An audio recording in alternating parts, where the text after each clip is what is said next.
안녕하세요. 반갑습니다. 자, 지난 시간까지 인조대 초반 같은 해에 일어났던 사건이었죠. 유효립 사건, 그리고 이제 송광유 사건에 대해서 살펴봤는데요. 오늘은 그 사건이 일어난 이듬해 일어난 사건입니다. 1629년 인조 7년에 일어난 이춘경 사건에 대해서 한번 살펴보도록 하겠습니다. 지난 시간에도 이제 말씀드렸지만 그 인조는 이제 집권 당시에 정통성의 문제라든가 그런 것으로 인해서 상당히 이제 반역이나 모방 사건이 초반에 상당히 이제 많이 일어났는데요.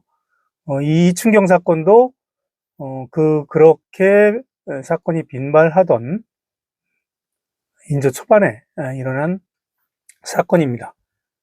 그런데 이제 이 사건은 다른 사건과 이 앞에 그리고 뒤에 일어난 다른 사건과는 상당히 결이 좀 다른 사건입니다. 그래서 상당히 좀 재미있는 사건인데요. 일단은 참여 계층이 하층민에 집중돼 있어요. 다른 사건들은 주로 이제 양반이라든가 그것도 이제 고위 관료를 지낸 사람들이라든가 그런 사람들이 실제 역모를 했건 무고의 대상이 됐건 그런 분들이 이제 주축이었다라고 한다면 이 사건은 이제 하층민이 상당히 대거 참여하고 있었다는 것. 또 규모는 상당히 작았어요. 수십 명에 불과한. 그리고 이제 그러다 보니까 이제 실제 행동에 옮기기 전에 이제 발각돼서 체포가 되는데 당연히 현실적으로는 조정에 큰 충격을 주지는 못한 사건이었습니다. 그래서 사실은 당대에도 별 관심이 없고 당연히 그러다 보니까 이제 후세에도 이 사건에 대해서 별로 주목들을 하지 않았었어요. 그 인조는 이제 이 사건에 대해서 보고를 받고 나무꾼들이 실없이 농담한 것이다 라고 이제 평가 절하를 했고요.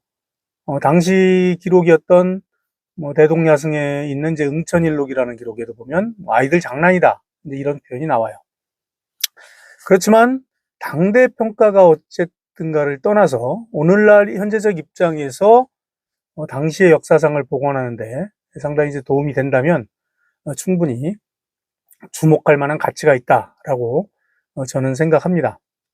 그리고 재미있는 것은 이들은 자기들이 직접 기록한 문서를 남겼습니다. 거기에서 본인들이 염원하는 이상사회랄까요? 그런 거에 대한 소박한 염원이랄까? 그런 것들을 남겨놓고 있습니다. 그래서 그런 부분도 상당히 이제 이 시기에 민중들의 의식이라든가 그런 것들을 주목할 수 있는 주요한 단서가 된다. 그런 점에서 제가 이 사건에 주목을 해봤습니다.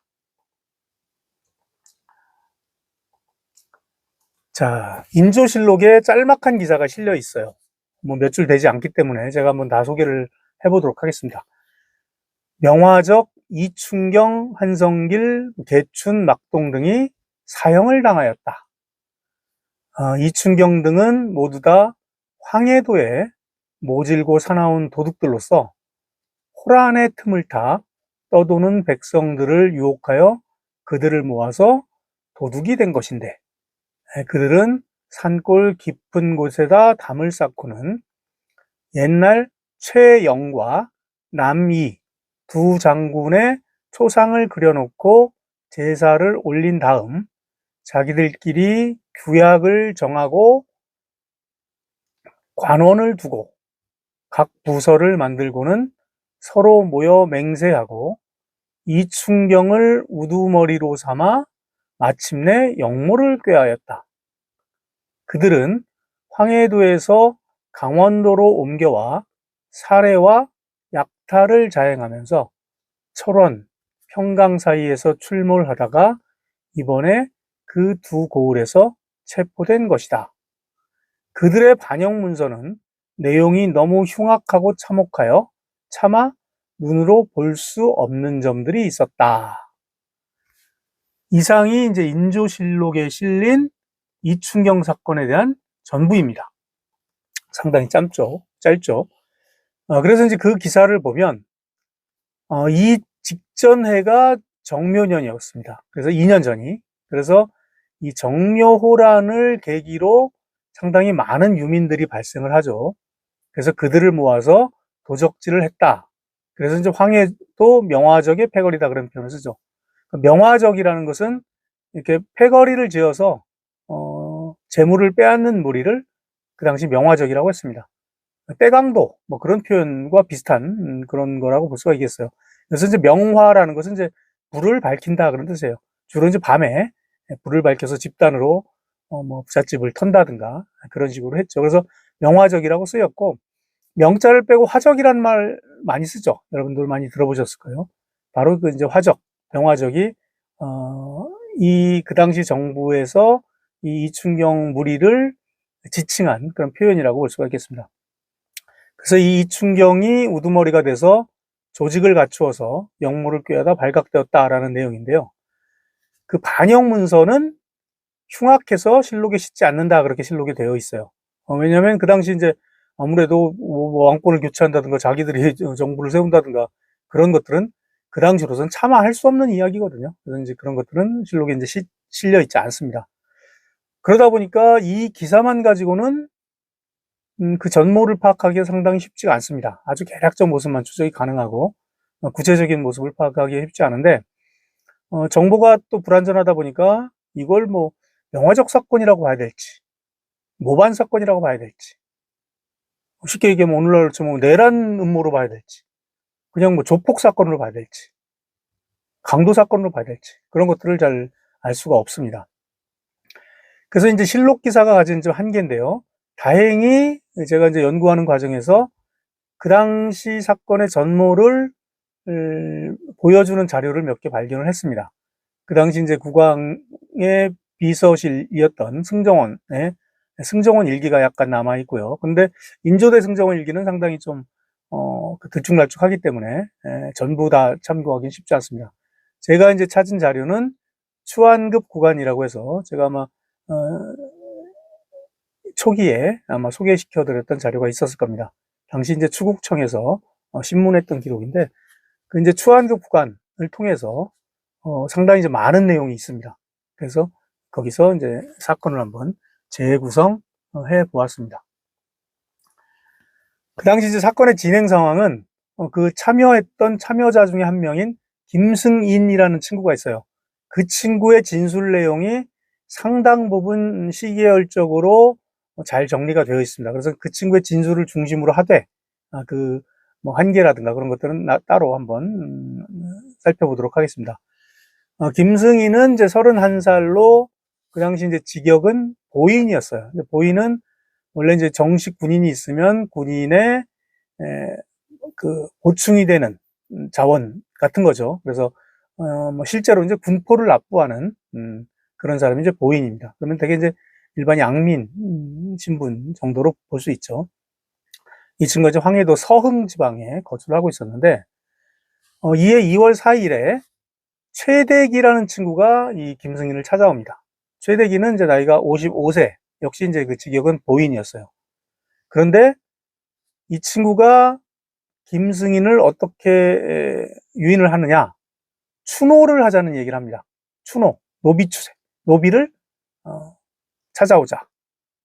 그 당시 이제 도망노비가 많았기 때문에 도망노비를 찾아오자. 추노에 대해서는 이제 다음 시간에 아마 자세히 또 설명할 기회가 있을 겁니다. 그래서 동행을 하게 됩니다. 그래서 이제 황해도 수안 지방까지 갔는데, 거기 가니까 최대기랑 이제 김승인이 둘이 출발했는데 거기서 이춘경 패거리 17명을 만나요. 그래서 합류를 합니다. 그래서 이들이 쭉 여행을 합니다. 그래서 황해도 신계, 곡산을 거쳐서 2월 10일에 강원도 이천, 그 경기도 이천과는 다른 한자를 쓰는 이천입니다. 지금 이제 북강원도죠. 북한 지역에 소속되어 있는 이제 강원도 지역인데요. 이천을 거쳐서 함경도 안변에 익공리라는 곳에 2월 10일에 도착을 해요. 그래서 거기 이제 그 약간 뭐 베이스 캠프 같은 게 있었던 모양이에요. 거기서 며칠 머무릅니다. 그러다가 2월 14일에 최영 장군, 그리고 남이 장군, 그리고 송대라는 3명의 장군의 초상화를 설치하고 말을 잡아요. 그 말을 잡아서 신령에게 제사를 지내고 그 말의 피를 나누어 마십니다. 어쨌든 이런 걸 또 회맹이라고 하죠. 함께 모여서 이제 맹세를 하는 그런 의식을 갖습니다. 최영 장군은 여러분 잘 아시는 것처럼 고려 말의 충신이죠. 나중에 이제 태종이 되는 이제 이방원에게 선축교에서 그건 참 정몽주고, 최영 장군은 이제 결국은 이성계의 역성영랑을 이제 반대하다가 결국은 이제 세상을 떠나게 되는 그런 고려 말의 충신이고요.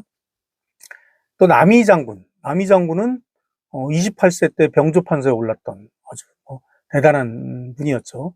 근데 이제 예종 즉위년에 이제 무고를 당해서 역시 희생을 당한 그런 인물입니다.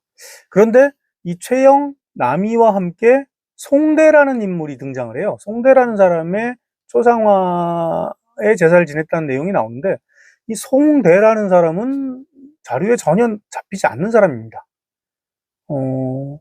실록에도 최영과 남이 두 사람만 이야기가 되어 있어요. 그래서 저희가 제가 추정하기로는 가공인물이 아닌가, 아니면 뭔가 전달이 잘못된 게 아닌가. 어쨌든 송씨로서 장군으로 이렇게 딱히 집히는 사람은 없습니다. 그래서 어쨌든 실록에는 최영, 남이 두 사람만 실리죠. 그렇게 해서 이제 세 장군의 초상화에 제사를 지낸 뒤에 다른 이제 패거리들로부터 이제 이춘경이 절을 받아요. 이춘경이 이제 지도자로 추대가 된 거죠. 그 자리에서 이춘경은 3월 2일 이전에 서울로 올라가서 거사를 하겠다라는 선언을 합니다.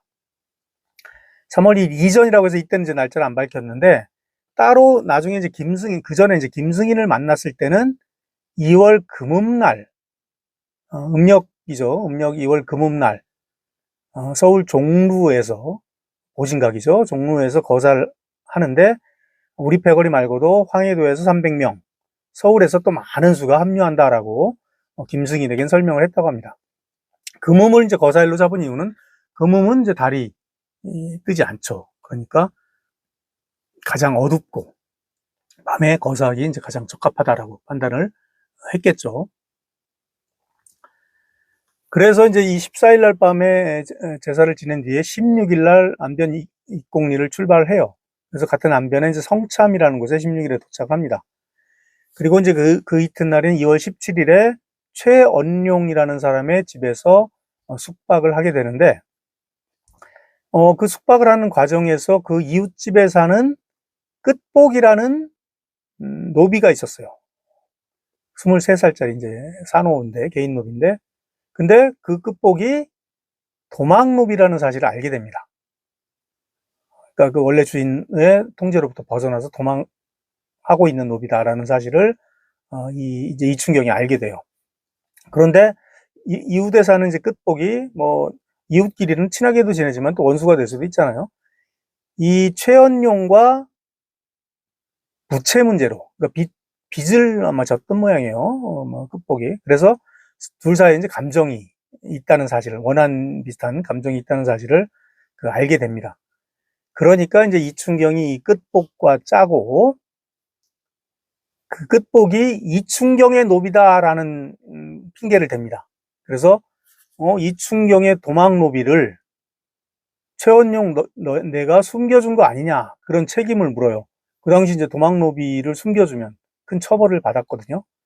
그래서 이제 최언룡에게 그 도망노비를 숨겨줬다는 그 죄를 추궁을 하면서 최언룡이 키우고 있던 소를 한 마리 빼앗습니다. 빼앗아서 이제 이춘경 패거리가 갖게 돼요. 최언룡 입장에서는 억울할 일이죠. 소 한 마리 그대로 이제 뺏기게 됐으니까. 근데 이제 패거리가 20명 가까이 되는 패거리가 있으니까 꼼짝 못하고 이제 뺏기게 됩니다.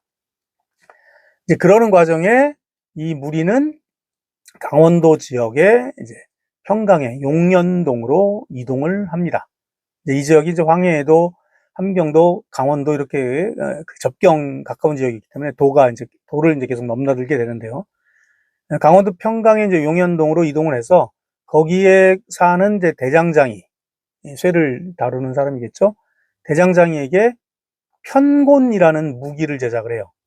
편곤은 이제 타격용 무기입니다. 편과 곤을 이제 구분하기도 하는데요. 이제 편은 쉽게 얘기하면 이제 도리깨 같은 그런 거고요. 곤은 이제 곤봉 같은 거죠. 둘 다 한 30cm 정도 되는 그런 무기입니다. 새로 된 무기죠. 그 편곤을 4개를 제작을 했다 그런 기록이 있어요. 그런데 그러고서 이 평강에 있으니까 이제 평강 시내 읍내를 이제 이 패거리들이 지나가는데 2월 20일 날 평강 관아 근처를 지나가다가 관아에서 파견한 형방과 맞닥뜨려요.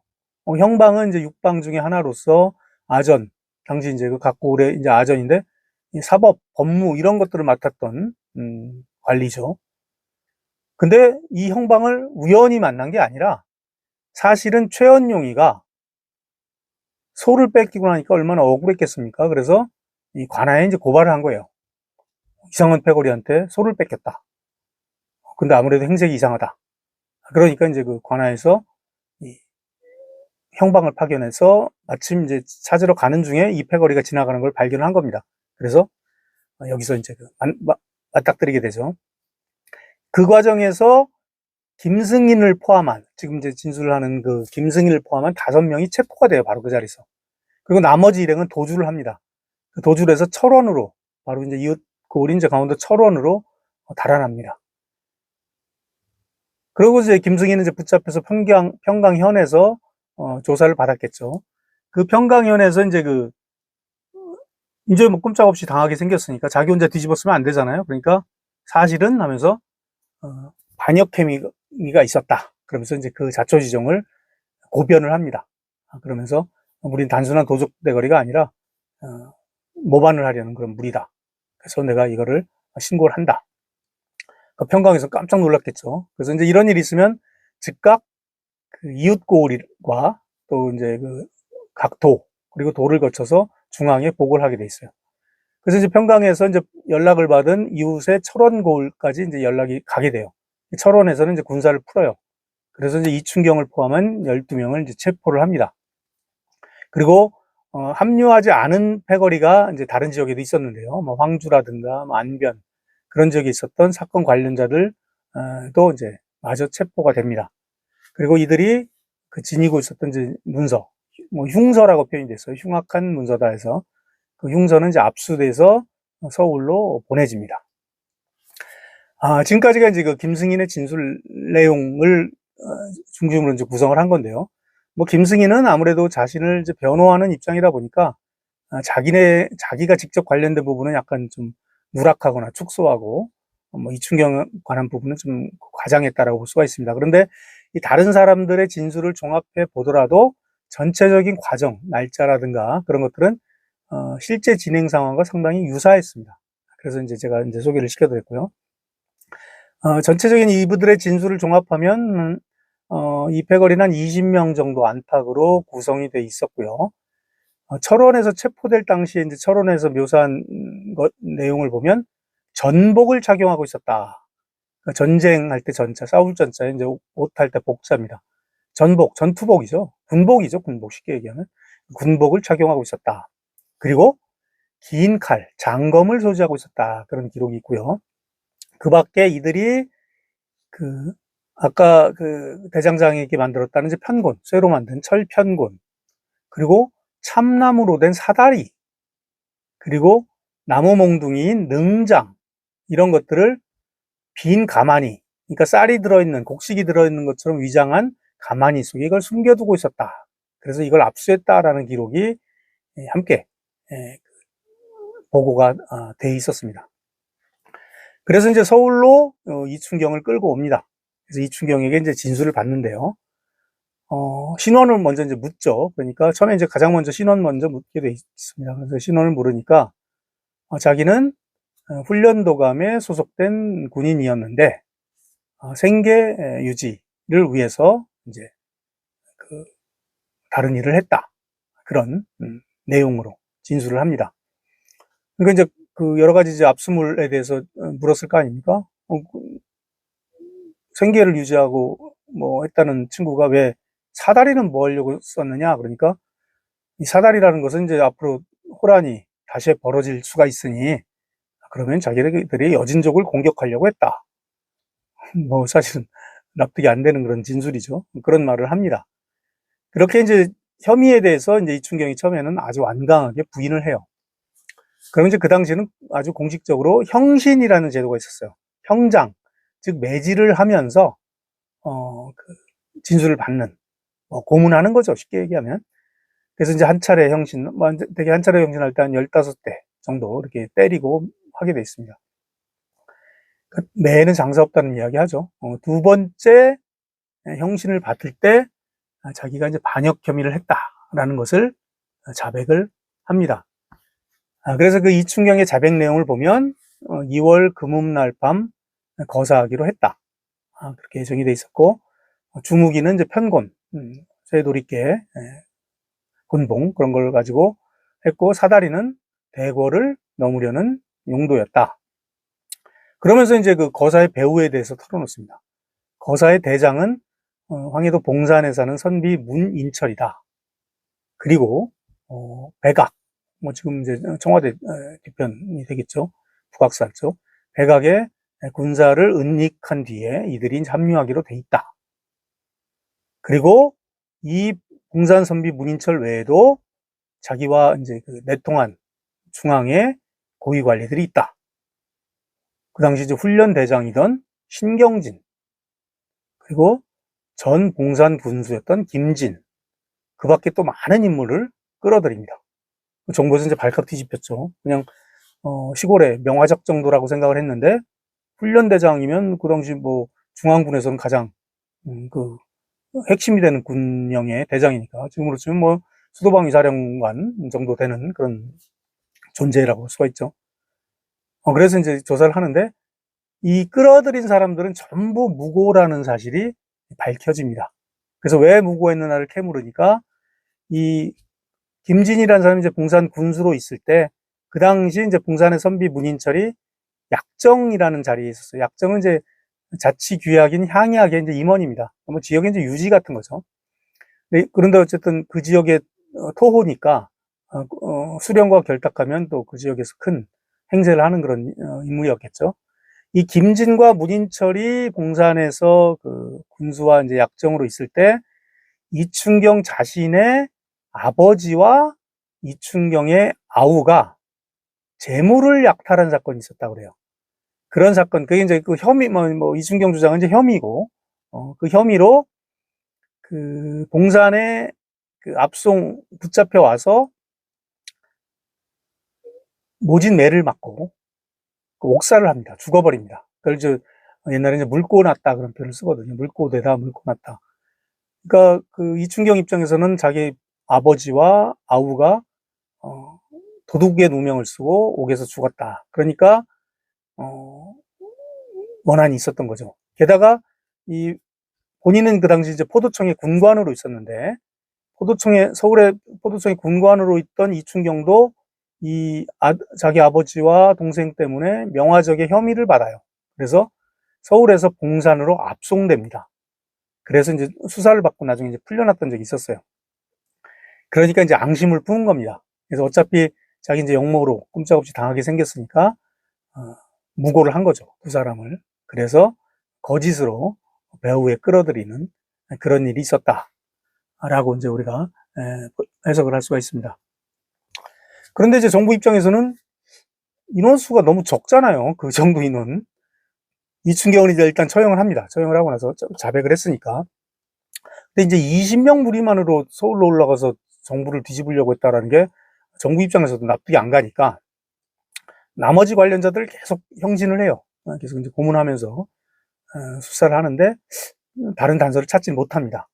결국은 이춘경이가 이제 주모자로 귀결이 되고, 그 중에 이제 적극 가담자 5명은 이제 그 차명, 목을 베는 처형에서 이제 처형을 하고, 나머지는 이제 귀양을 보냅니다.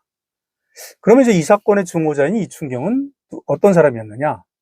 그 당시 이제 뭐 여러 가지 이제 직역으로는 이제 충의위라는 직역으로 나오고, 담당했던 업무로는 뭐 훈련도감이라든가 포도청의 군관을 했던 것으로 나와요. 원래 이제 충의위라는 그 군사 병종인데요.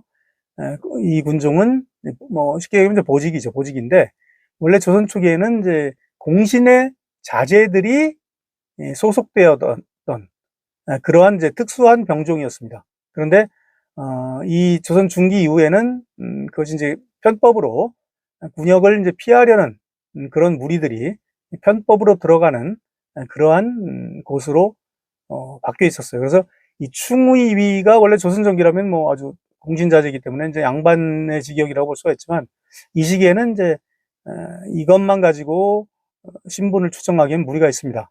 그럼에도 불구하고 훈련도감, 뭐 포도청 그런 이제 군관을 역임했기 때문에 중인 정도 신분은 되지 않았나 그렇게 추정을 합니다. 그런데 원래 또 신분과 그 당시 현실적인 처지와는 또 다를 수가 있죠.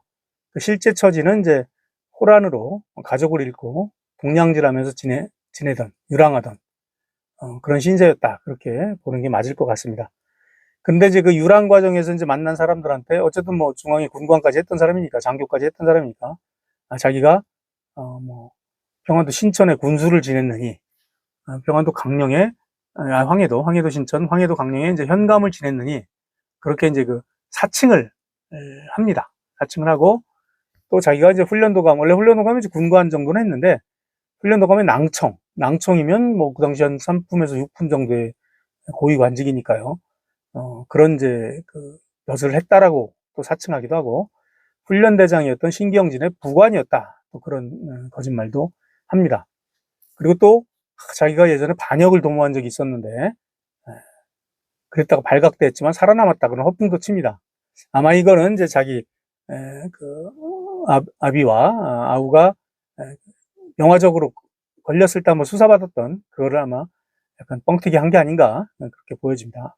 이렇게 이제 경력을 사칭하거나 신분을 과장하면서 가담자를 끌어모으는 그런 이제 모습을 보입니다. 그렇다면 이제 우리가 주목할 것은 이렇게 실없는 농담, 아이들 장난, 당대에도 그렇게 평가되었던 이런 것에 수십 명은 또 왜 가담을 했는가?